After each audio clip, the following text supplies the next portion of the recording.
ఇటువంటి కృష్ణయ్య గారు లాంటి వాళ్ళు కొన్ని వేల మంది బాధితులు ఈ చట్టం ద్వారా, ఆనాటి చట్టం ద్వారా ప్రత్యక్షంగా నష్టం కలిగింది అని తమరికి ఈ వేదిక ద్వారా తెలియజేస్తున్నాను.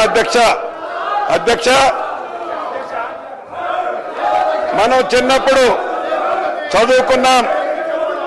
ఒక పిట్ట కథ మీకు చెప్పాల్సిన అవసరం ఉంది అధ్యక్ష.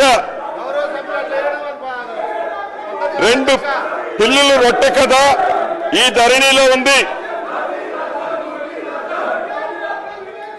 ఏదైతే 2 పిల్లుల మధ్య ఒక రొట్టె కథ గ్రామీణ ప్రాంతాల్లో కథలుగా చెప్పుకుంటారు అధ్యక్ష.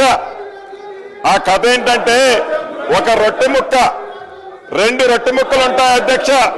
ఆ రొట్టె ముక్కలో ఒక పిల్లి ఆ సైజు ఎక్కువ ఉందని, ఇంకొక పిల్లి ఈ సైజు ఎక్కువ ఉందని కోతి పంచాయతీ చేస్తుంది అధ్యక్ష.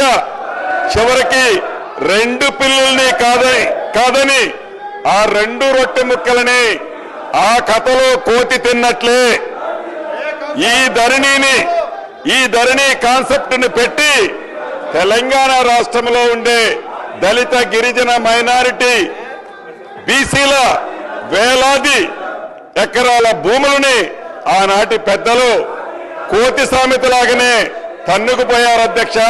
ఈ ధరణిని పెట్టి అదే రకంగా